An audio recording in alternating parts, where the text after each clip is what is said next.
Hey everybody, Dr. Ed here, and we are back with more Tyranny. So I did a couple of things off camera, nothing too important. In this case, the chest that we couldn't do earlier because we didn't have the high enough subterfuge. Picked that up, got a garnet in one, so a little bit more money for later. I don't remember if I picked this up there or not, but same thing, another expression, which we might learn if we have more lore later on, of course. And I believe there was one more thing here. Yeah, these light leather gauntlets, I believe. They were just an upgrade in pretty much every sense of the word, so we were able to just toss those bad boys on. Okay, and basically what we can also do, or what I thought about doing, was replacing hers, but hers are definitely decently good. So for now, we are good just to go inside, hang out, see what's going on for a little bit. We're in slow mode. I don't remember turning that on. There we go. Much better. So there's this man named Pentabore right up front. Hail to you, guardian of the law. The man dressed in the merchant finery greets you with a smile. You have a few X's rings weighing you down. That's the currency, the gold in this game. Best unburden yourself before battle. You know that if the disfavored suffer a merchant in their camp, that must be a man selling only the finest provisions and armaments. And of course, we're a diplomat, so does it ever make you uneasy representing the South in an occupier's camp? It did once, he answers with care, but that was before I got the measure of your patron Archon.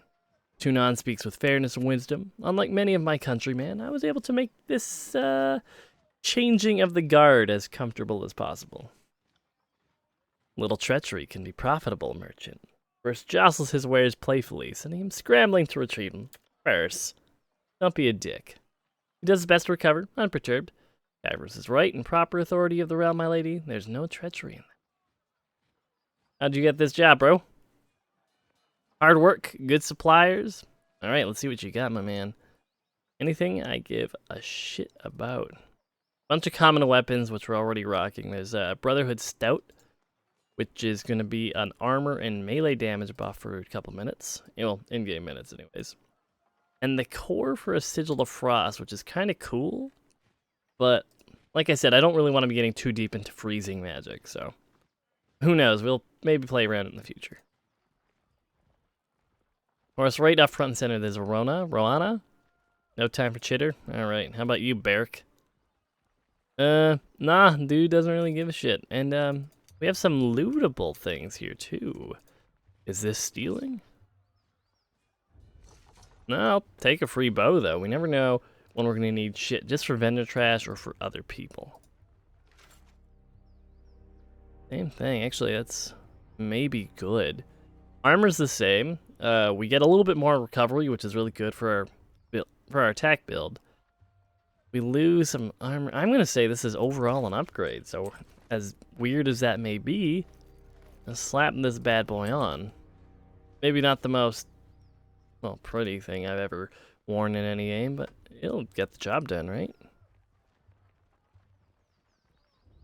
And up here, oh, it's 32 subterfuge. Convenient. Lesser strength, healing pot, and sweet, sweet cheese. And someone named Bitter Quip. Glory to the voices of Narat! Projecting his salutations for all to hear, the grinning blood chanter raps his staff against the grounds. Fatebinder Alar, I presume. He smiles, quickly retreating away to a sour skull. I am Bitter Quip, and I am here as emissary of the Scarlet Chorus. What's it like working with the disfavored, my man? According to Iron Hags of Insult, she fought one duel for her title. One. Leadership must be continuously proven, earned, and defended. Weakness should bleed to the bottom of the army, not rise to the top. What do you think about your dudes, my dude? It's great. Hot damn. What about the voices of the Naran? Dude seems kind of really cool, but I don't trust him at all. He's the supreme commander and public servant. He who set us free but directs all. The voices of Narat is the epitome of what each of us can be. A magician without equal, and the leader of the uncountable numbers. How'd you join up, my man? Doctrine of Strength. Took the course almost instantly, unlike most. I cried not for the life of comfort lost to me. My magic invokes fear and terror, and I easily established my dominance early. So if you're doing good in the chorus, it's probably just a good feeling, guys. What's your role? Blood Chanter. You can turn the wheel of man tide to battle. Sounds like as if you really like him. Yeah, you really do sound like you like him a lot, my bro. Oh, look at all these easy subterfuge checks we're getting, though. You know, there is a part of me that wants to wear a merchant's hat, but I feel like it's definitely not worth it. Not worth losing the 2 accuracy. But like I said, bandit shit. Nice water flask. Sorry, I can't. And it looks like that's all that's going to be over here for now, anyways. And of course, we're going to head on down this way in the map.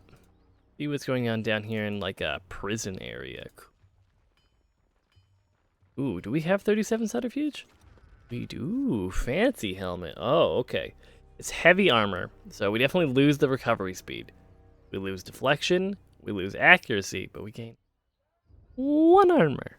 So I don't know if I really care too much about this thing then.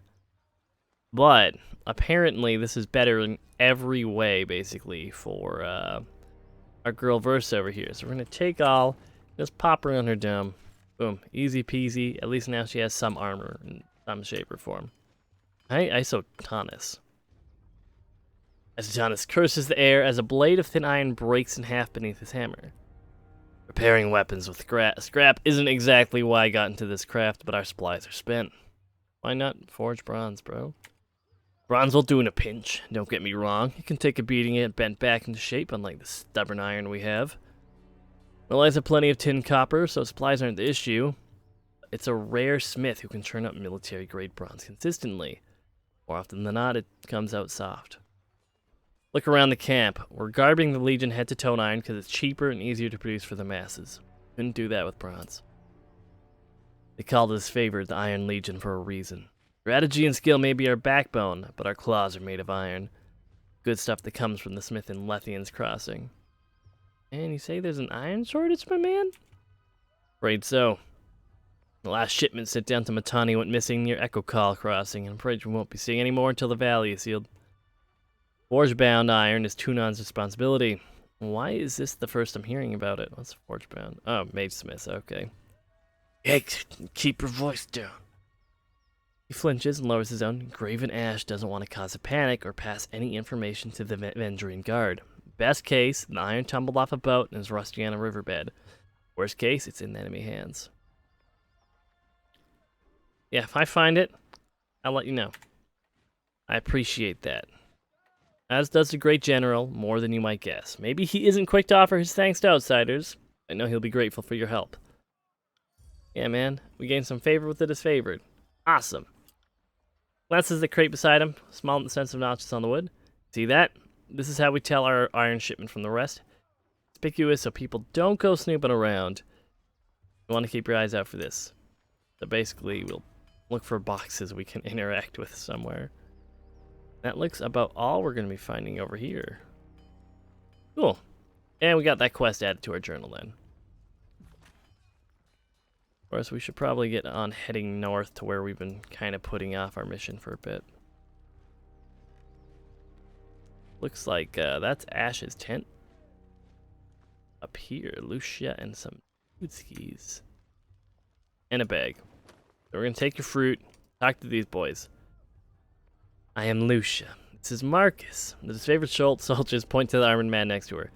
And you must be the Fate Finder. From under her helmet, you hear an audible scoff. We've been assigned to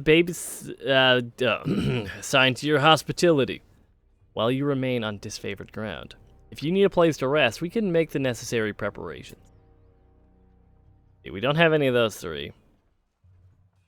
Oh, we can get training. We're gonna go exhaust dialogue, of course. Marcus, what up? Not much to tell. Trained at a fort. This is my first actual campaign, and I'm proud to be with the Legion. I was wounded at the Gates of Judgment, but Graven Ash's protection meant me good. I owe my life to him. Are you bragging that you let your guard down and took a spear to the gut?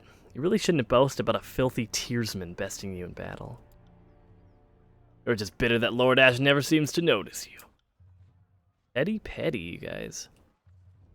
And what about you, girl? You seem like you got a lot more spunk, like a Scarlet Chorus spunk.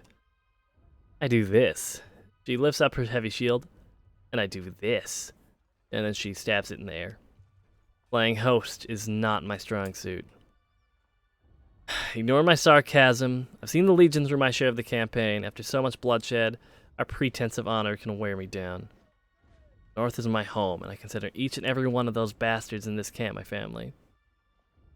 Seem handy with a weapon, Lucia. I saw you stabbing that air real good.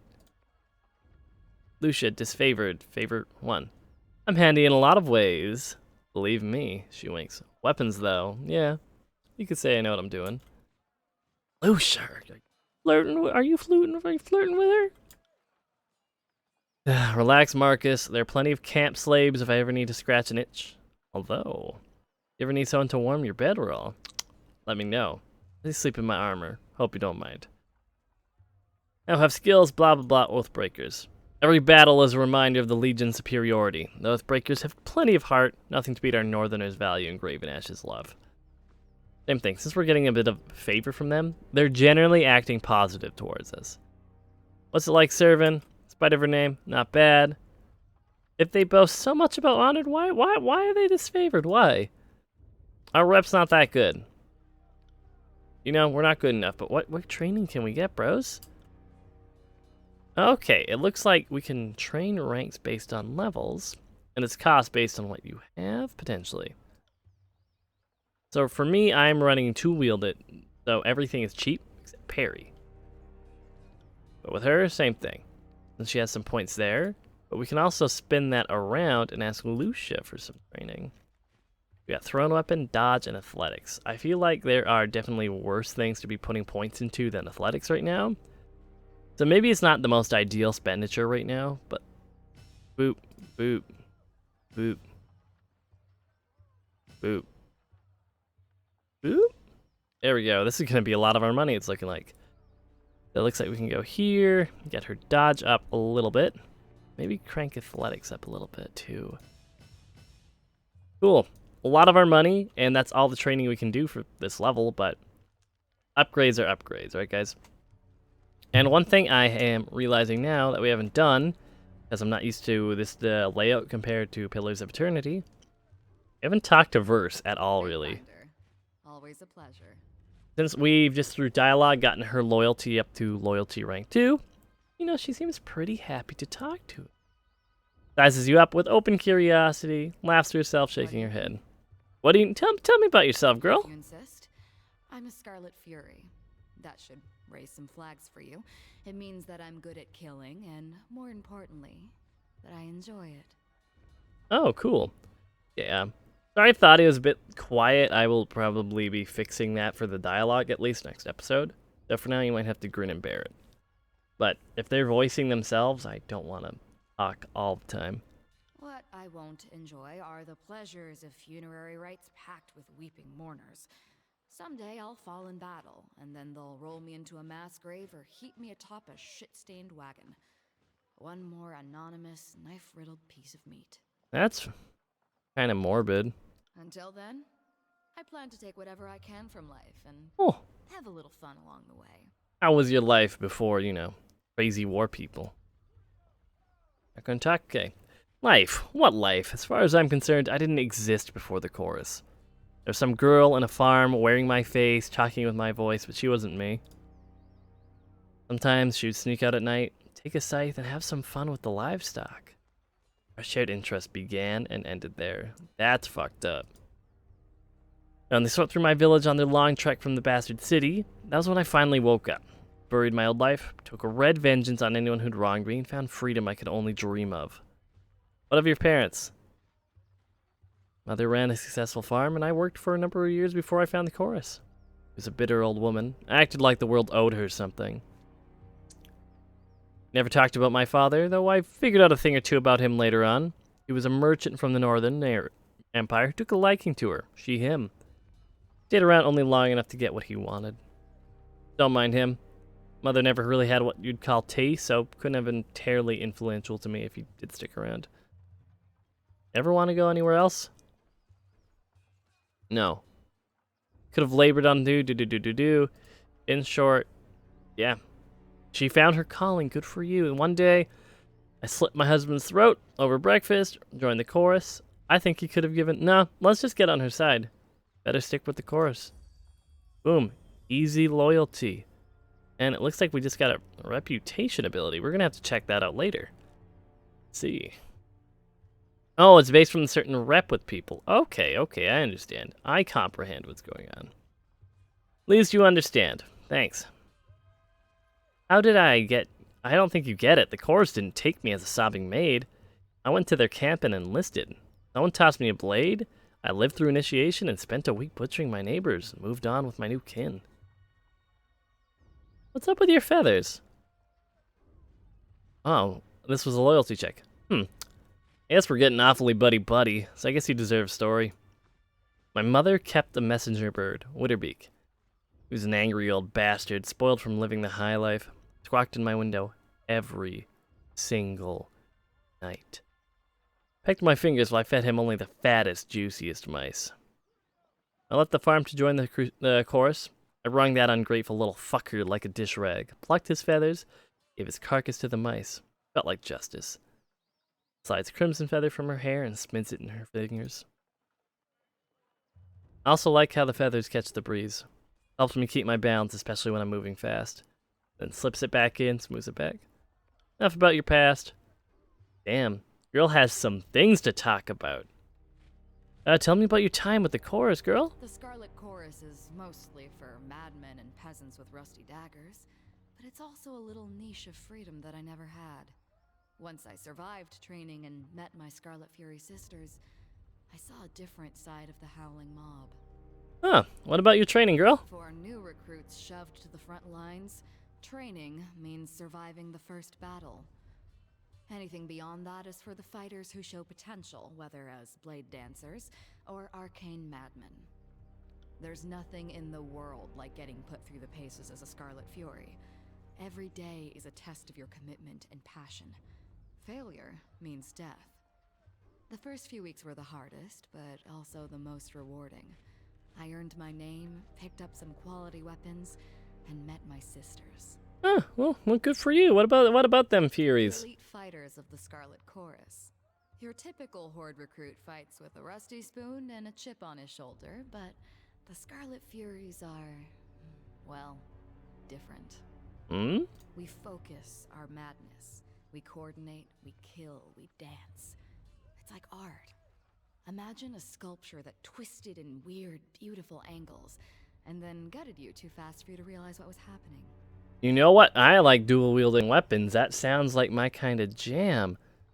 That sounds great. It is, as I remind myself all the time. The most important day of my life was when the voices of Nerat recognized my potential and sent me to Scarlet Fury training. Now, the most important question is how did you earn that name, though? I'm trying to figure out what is and what isn't voice acted, so... You think a simple farmer from the Tiers would name her child Verse? I suggest you visit my old village. Most of them were walking around with surnames like Barrel or Fish. Not the most creative bunch. She smirked, shaking her head. Of course, takes your name away. Whoever you were before, you aren't that person anymore. Then, you earn back a name through great deeds, usually murderous ones. That's why you see choirmen walking around with names like Stink Mouse or Face First. There's probably a good reason for it. The voices of Nerat gave me this name. When the Scarlet Chorus runs hallowing into battle, he doesn't wear a hat, he wears a symphony. When I fight with a blade or bow, he told me that my music stands out louder than anyone else's. It contains too many parts to be easily defined. When you least suspect it, Archon of Secrets can be downright charming. Ooh, is it gonna push a button? What's your real name? Ooh. That question isn't worthy of either of us, but I'll entertain it out of pity. No, don't fear me. I just want to be bros. You already know my real name. It's Verse. Are you looking for whatever arbitrary collection of letters that sounds my mother thought was appropriate when she didn't know me? Then you're out of luck. I buried that name a long time ago, long by my standards. What about your weapon skills? You know what? I was a natural. Pick up a knife and skewer a rat from across the room. Now, What do you need to know? Before, you hesitate when you brought up your fighting styles. Why? I didn't notice that. Okay. Thanks, games. Notice that, did ya? It's a matter that I'm not used to discussing, mostly because I don't know. I mentioned before that I'm good at picking up weapons and fighting techniques. The truth is, I'm better than good. I could flay a man so cleanly that I'd leave a single strip of skin behind. You wouldn't even notice to be tied down. That was one of the first things I discovered about myself after joining the chorus. The voices of Narat recognized it in me as well. Why he singled me out as a fury. Hold on. My sisters were the masters of their forms, but since they died, my style has changed. Almost like I can kill as they did. I could pick up a bow, a lance, anything really. I could tear someone to pieces with a weapon that I only watched my sisters use. I don't know what it could mean. That worries me. Who those girls, though? Who were they would be more appropriate. Three Whispers, Red Geyser, Seeking Sheath. Best fighters I've ever met. It wasn't a foe who couldn't take down together. Our fighting styles complemented perfectly, so we divided up the killing work like bards sharing a song. At least we used to. Presents a solemn salute. Tell me about Three Whispers. She was as calm as the surface of a pond and light on her feet. More than one foe tripped and fell on their own blades due to Whisper's crafty footwork. Good for her. Red Geyser. Ha! Now that was a one-woman siege breaker. She would launch herself at her foes like a battering ram. Not even his favorite phalanx could have withstood that dumb, suicidal wench. Kairos' eyes, but she was something to behold. Spooky. And what about this Sheath Seeker? Now that girl could pass a spear through 12 rings from the far side of a battlefield. Kairos help any foe who approached her marching single file. She made a game of spitting as many foes as possible on the same javelin. People sound hard. What happened to him? We were scouting around Vendrian's well during the siege. It was a well. Alright. Back when we were the only suspected the guard of organizing in secret. My sisters and I came upon a group of them, or Kairos knows, maybe they found us. No one said anything, so we drew our iron and bronze. That's when everything went wrong. I was supposed to take point and occupy the guard with dance of blade work. Something disorienting while my sisters picked their marks. I hesitated. I'd lost my nerve. Instead of rushing the Oathbreakers, I froze with weapon drawn. My sisters fought on without me, but they were off balance, like whatever I had was catching. They died. I lived. My sisters were relying on me to lead the dance, and I failed them. No, that's not what she wants to hear. Yeah, I think that's bullshit, dude. Yeah, loyalty. That's what I thought. You're right. If I had witnessed the same in one of my sisters, I might have even killed her for endangering the rest of us. Good thing she didn't get the chance. Heckling. No humor to it. Hesitation is rot. It's unbecoming of any chorus member and unheard of in the Fury. I would cut it from my body and cauterize it if only I knew its source. Any thoughts on the topic, or are you just here to open up old wounds? Any idea why? I wish I had an explanation. You good with sisters? Horus? Who are those leaders, though? Let's see. The voices of Narat is Spider. He acts like the army belongs to him, and only lends it to Kairos because it suits his purpose. Both are true. The rest are offshoots, but what can you tell me about him? He's a madman. Never stopped me from following his orders, even in a legion as cutthroat as a chorus. Better than to get on the voice's bad side. People who cross him, or people he meets, don't tend to survive the experience. If he ever seems disorganized or lost, it's because he's channeling one of the personalities he's devoured over the years. Mannerisms shift over to be someone else, someone who's probably long since dead. Better to die than become part of the voices.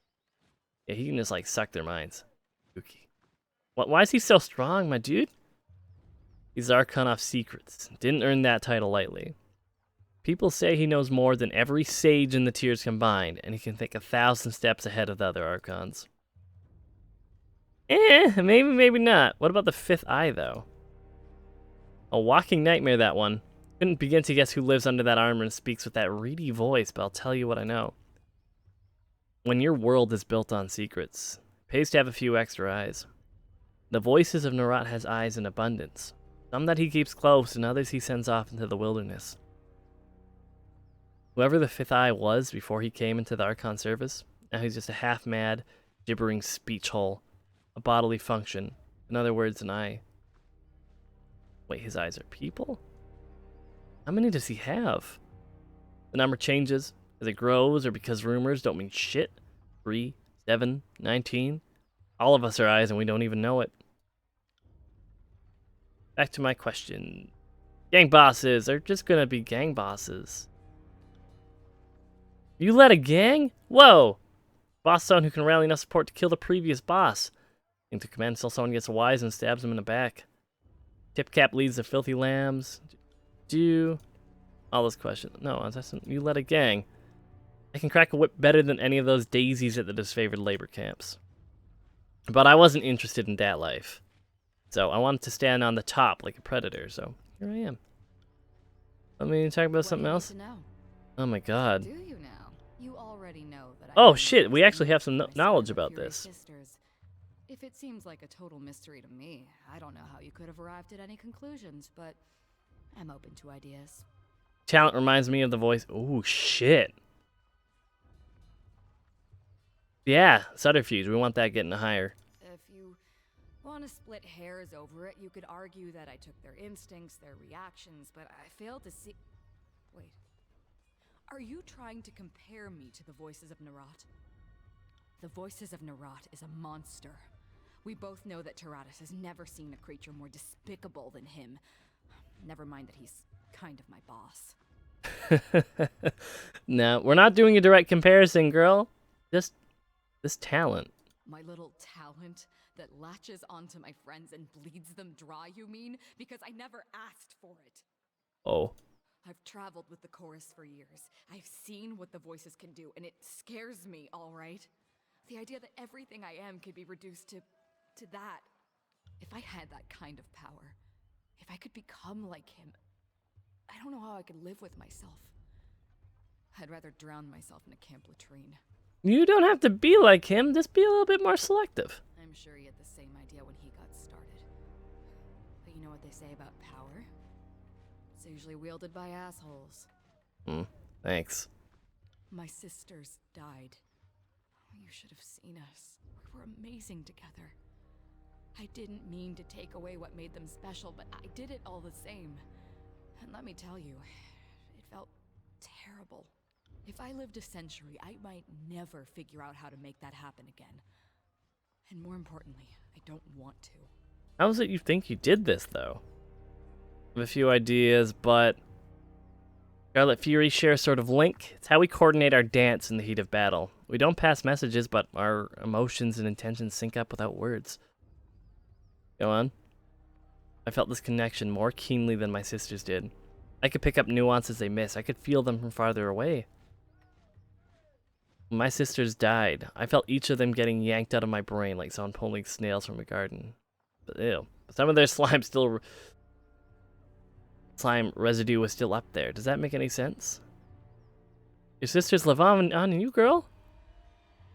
You're oh, sorry. I guess you gained a little bit of fear. My bad.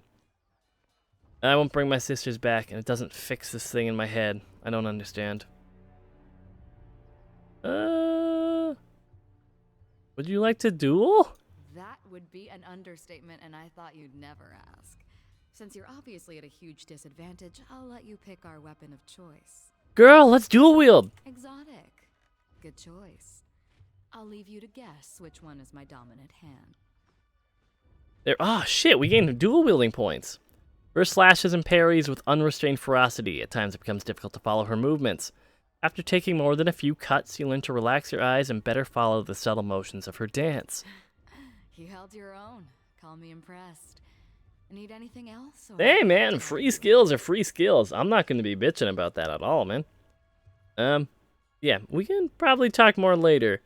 There's going to be a little baby cut in this. Oh, no, actually, I kind of want to see what this ability is really quickly. Assuming I can find out where it is. Not spell creation. There we go. Combo abilities. Talents. Weapon. Probably on this bar now.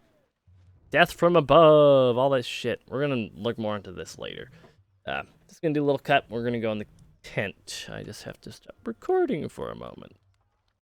Alright, so after a little quick cut, so I could go take a pee break, we should get in this tent and maybe end the episode on just a whole bunch of dialogue. So, if you're just looking for someone who's going to be blazing through the main story, I am sorry to disappoint. Let's see. I have no idea. Let's see. Okay, that's the big boy. That's the big boy of the big boy club. Dude has a lot of armor.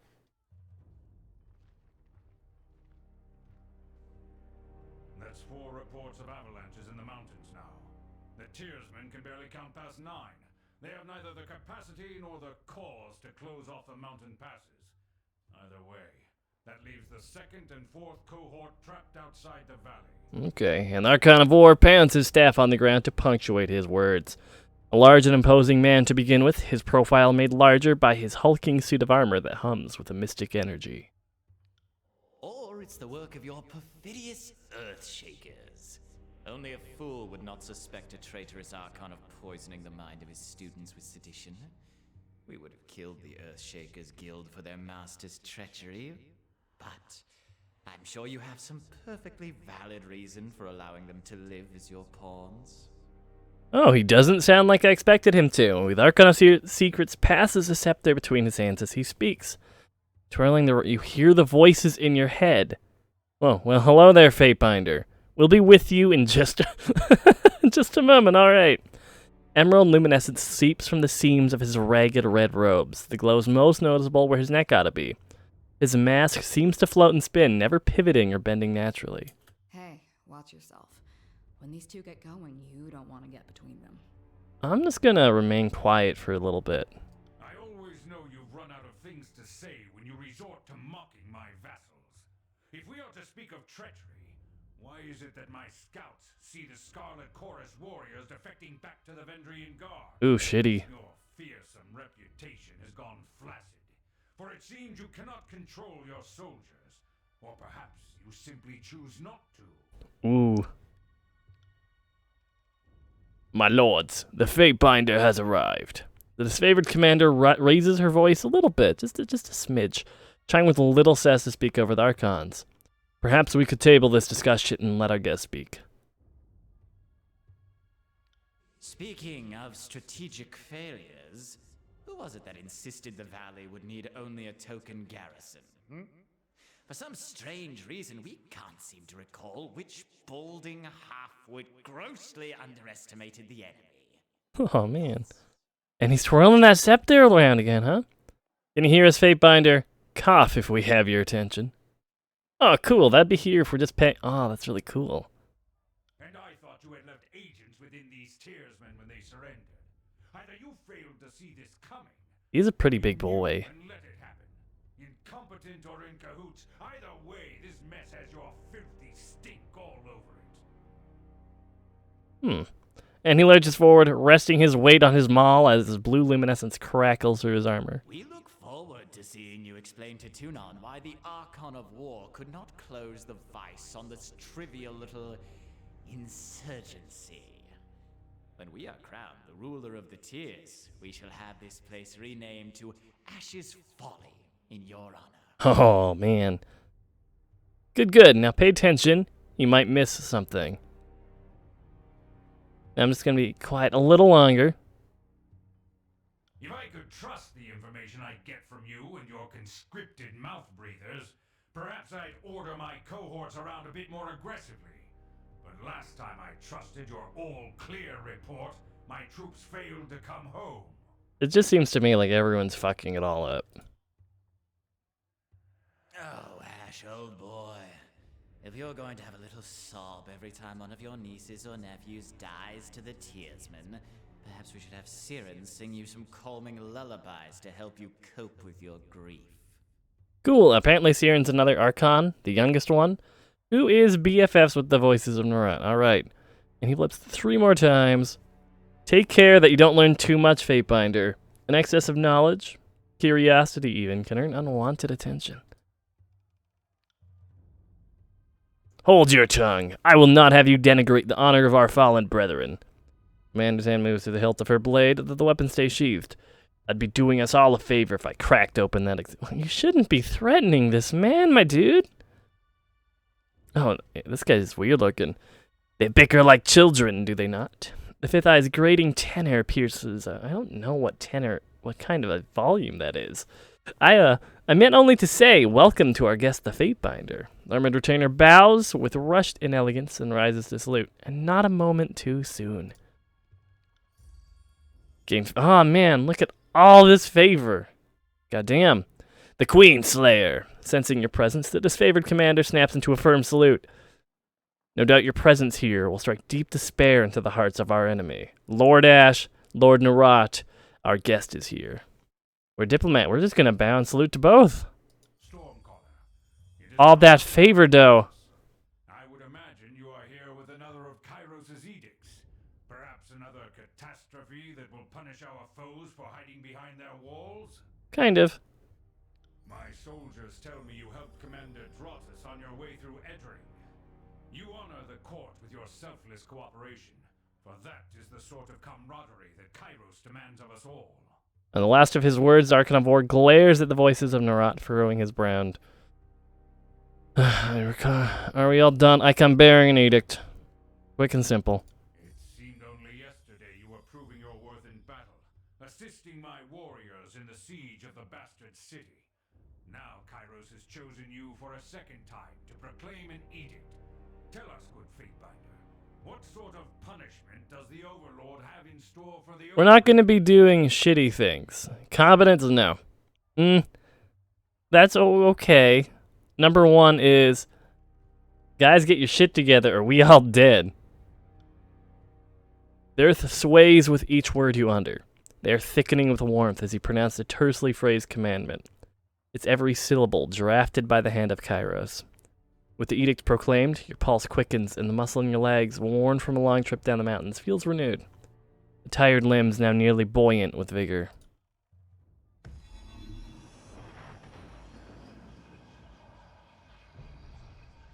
The Overlord means to compel us into action. No doubt the avalanches in the mountains are part of this ultimatum. We must conquer the Oathbreakers or die in failure. There is no room for error, and no other way out of this valley alive. Yep, you got it, my man. We'll need to advance across the Matani. We lose everything if we stand still.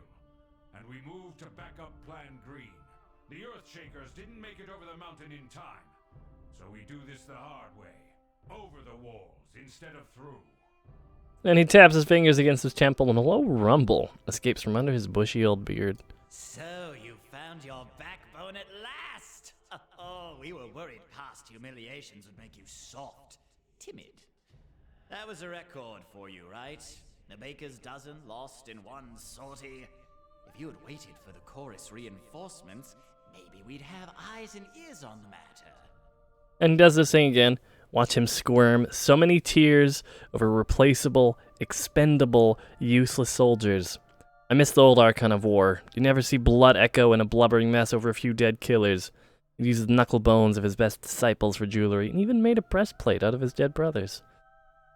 Now, I don't know if I want to use this subterfuge thing right now, but I also want it to go up, and it's not going to go up unless we use it, so maybe he'll respect us for it.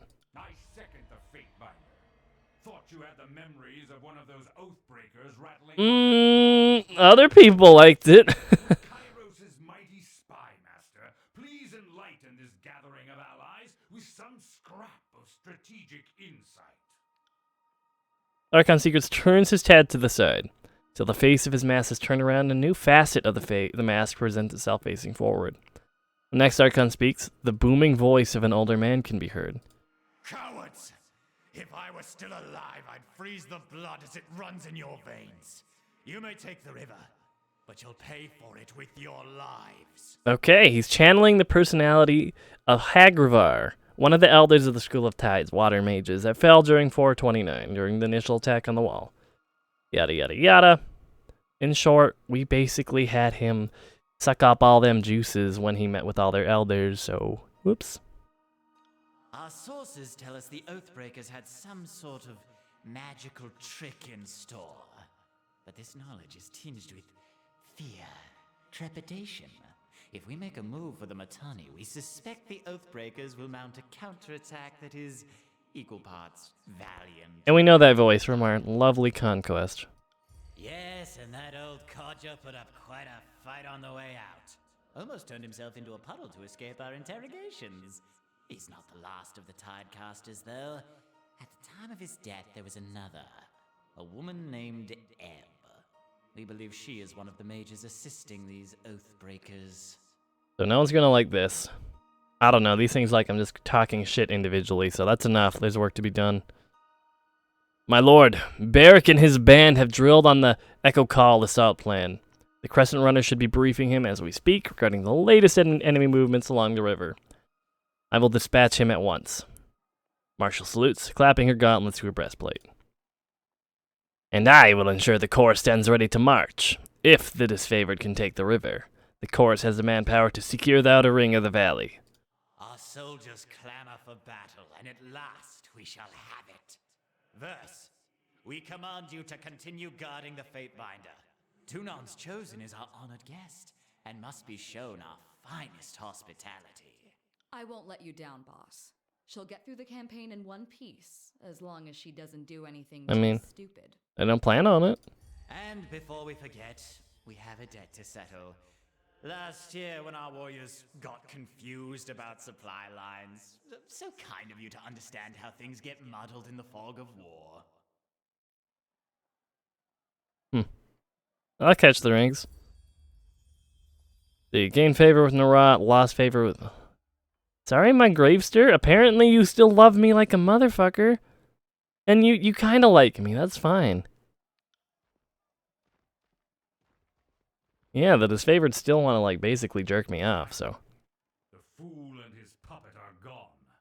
Perhaps now I can hear myself think. Rarely do I question Kairos' judgment, but I will never understand why the voices of Narat is given such authority. I shudder to think what will become of us all should Tunon favor him in the end. Though the edict threatens the Scarlet Chorus just as it threatens us, I cannot shake the feeling that our allies will work against us. Optimistic, I love it. Queenslayer, I would ask that you join us in battle, if only for the satisfaction of your presence enraging the enemy. If you wish to be counted amongst the glorious, speak with the Iron Marshal.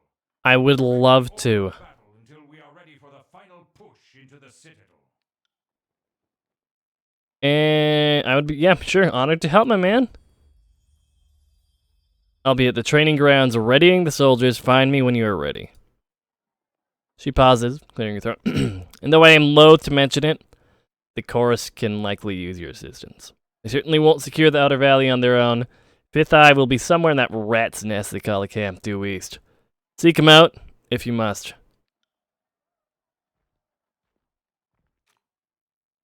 Can we talk to Big Boy anymore? May we speak? I do not have much patience left for words, but I will not turn away an honored friend. You have been our trusted ally in the court since the early days of the conquest. Least I can do is spare you a moment of my time. Huh. Why did all this distrust happen, my man? Our rivalry is an old one. The voices of Narat served Kairos before I did, and I believe he hates me for being roughly the same status in the eyes of the Overlord, despite being the younger Archon selected to lead an army throughout the tiers. This war seems to have brought out the worst in us. We've disagreed on strategy at every turn. Lore. Ooh, oh, really? If I have my history yet, you used to fight against Narat. That is true. There was a time before I was the Archon of War. Time when I took arms against the Overlord. At the time, the voices of Narat was among those evading the lands I called home. So too was Blood Echo, the previous Archon of War. My warriors and I ambushed and killed the old Archon, but the larger campaign was lost. We had to surrender. When Kairos awarded me the honor of being the next Archon, the voices of Narat wanted me for his slave pens, or some equally terrible fate. So, yes, he and I have a long history, and that's all I wish to speak of it. Your army's kind of small, my boy. Yeah, we're spread thin, my dude.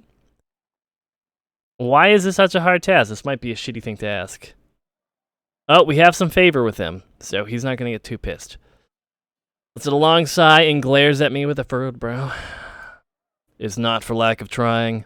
Earlier in the year, when the chorus was still gathering to the valley, I launched a raiding party to head straight to the Citadel. They never made it past the Matani River. With no disfavored survivors and no score of scouts with eyes on the situation, I know very little of what occurred, only that they died quickly. That left me short-handed. That's about it. What became of the warriors you left to garrison the region years ago? I too have questions about that. I have reason to believe that when the garrison was taken, the disfavored were slain not by the Oathbreakers. And though I know it in my bones, I cannot prove the voices of Narat is at fault. That's a very if that's true, the Archon of Justice must be informed. No, I will not make a claim I can hardly prove. I appreciate your sense of duty, but not yet. But why, my man? It is well known that I can protect my soldiers from harm, even if they are beyond my sight. What is less known is that I sense every cut, every kill, every illness. No harm to my soldiers escapes my notice. One of the warriors posted at the Vendrian's Wall Citadel. Only 2 were slain in the uprising, but few others died later. And horrible, painful magic was involved. My son was one of those who died under such unusual circumstances. Tearsmen have customs against killing prisoners. I expect your warriors to be slain in the heat, but not after. Do they? I suppose I'm guilty of paying little heed to what these hill folk believe. This makes it all the more troubling they died when they did. I need to consider what you've told me. Let us speak of something else. And what about this Archon of Stone? I should have known sooner that his heart strayed from Kairos. I needed to split our forces, send him to Azure while I tackled Stalwart, but that was a mistake. Without me looming near, he must have felt free to live out his traitor's dreams. Why he do? He only served us because death was the alternative. That's about it. What about the Earthshakers? They do things now. That's all, my man, for the glory of Kairos. And we're going to call it for now because this is going to be a long, dialogue-filled episode. So hopefully we can get a little bit more, well, other stuff dealt with. Oh, cool. We're getting a resolve bonus for the Edict. But yeah, as usual, another episode tomorrow. And I'm Dr. Ed, and I'll catch y'all next time. Oh yeah, hit that like, comment, and subscribe. The usual shit. But bye for now. Bye, everybody.